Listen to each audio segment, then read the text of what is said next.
So, hello po. So, dito tayo sa video, dadako po ulit tayo sa another video episode about calculus. So, dadako muna tayo ngayon sa integral calculus. So, dito po tayo sa medyo complex na topic na integral calculus, integrations of logarithmic functions and some trigonometric functions. Okay po. So, pag sinabi nating integration, this is also called antiderivatives. This is the opposite of differential calculus. Kung ang rule ng differential calculus, we are subtracting 1 to the exponent, multiplying the exponent to the base, dito, baliktad. We're going to add 1 to the exponent, and then kung anong exponent niya, yun rin ang denominator, plus the arbitrary constant plus c. Yun po ang power rule. So, let me give to you the general or the, not general, rather the most common rule in integral calculus, that the integral of x raised to n dx is equivalent to x raised to n plus 1 over n plus 1 plus c, where n is not equal to negative 1. So this is very important in or rather in the integral calculus. Kung sa diffcal, di ba sa diffcal ang ginagamit natin as ganito, we have dy over dx of x raised to n is equivalent to nx raised to n minus 1. Di ba ganyan? This is for diffcal. Okay, ito po sa integral calculus yan. So, okay na po. So, okay. For example, doon tayo sa basic muna. So, we have the integral of x squared dx. Same rule, using the power formula, we need to add 1 to the exponent. So, x raised to 2 plus 1 over 2 plus 1 plus c. So, x cubed divided by 3 plus c. So, this is your integral. Second problem, so, what if we have 6 square root of x dx? Ano gagawin natin? Rewrite the square root of x to exponential or rational exponent. May siyang integral of 6 times x raised to 1/2. Diba? So, may ganito. Ilalagay natin yan. So, separate natin itong 6. May siyang multiplier. The integral of x raised to 1/2 plus 1 over 1/2 plus 1 plus c.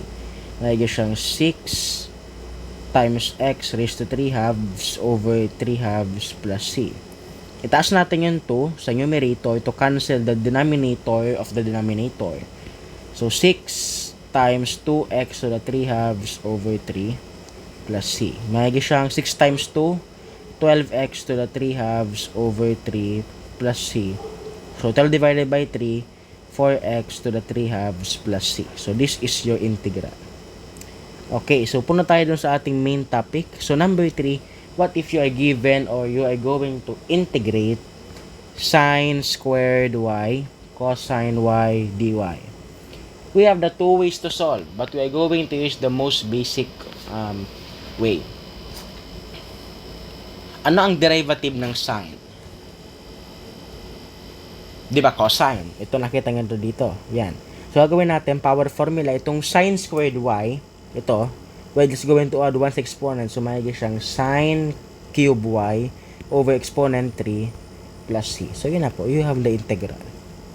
Pero mayroon yan two-way solution. We just use, as of now, the most basic rule.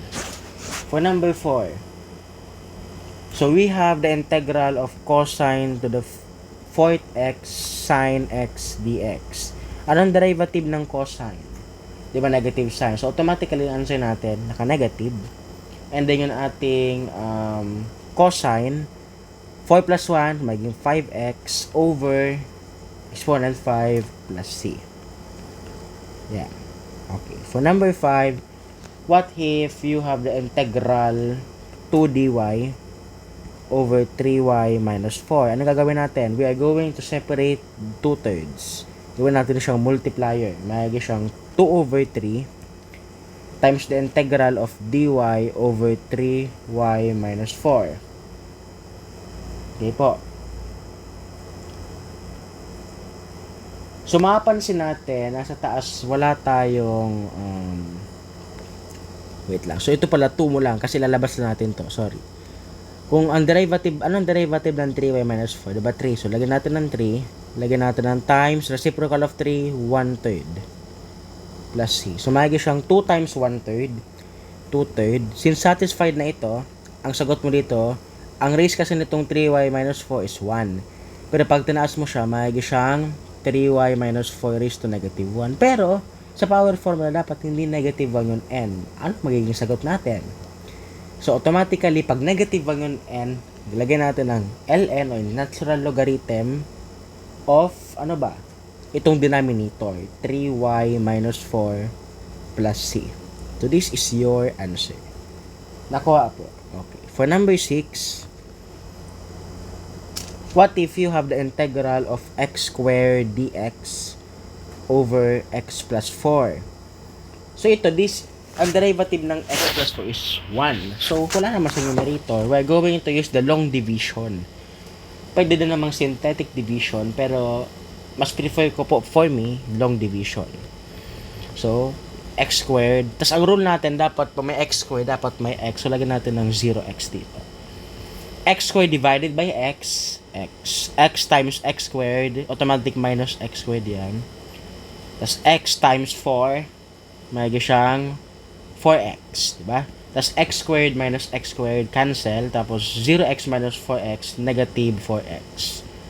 Sunod, negative 4x divided by x. Negative 4 cancel the variable. Negative 4 times x, may siyang minus negative 4x. Negative 4 times 4, may siyang negative 16. Cancel yan. Tapos, may siyang negative minus, so, let's say ito, 0 minus negative 16, may siyang plus 16, so 0 plus 16. And if i-divide natin ng 16 sa x, may siyang, hindi na siya pwede. So, ito na po yung ating sagot.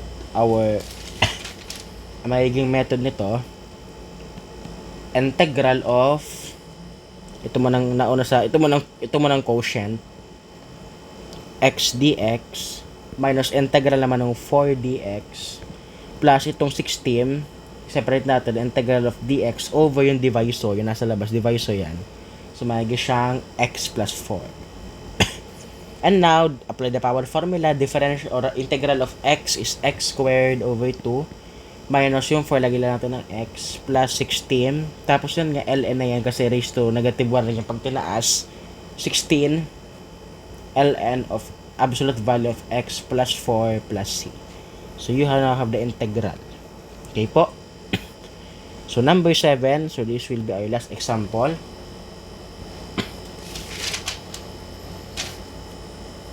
So, gagamit tayo dito. In this part po, gagamit tayo ng tinatawag natin na, ano yung gamitin natin?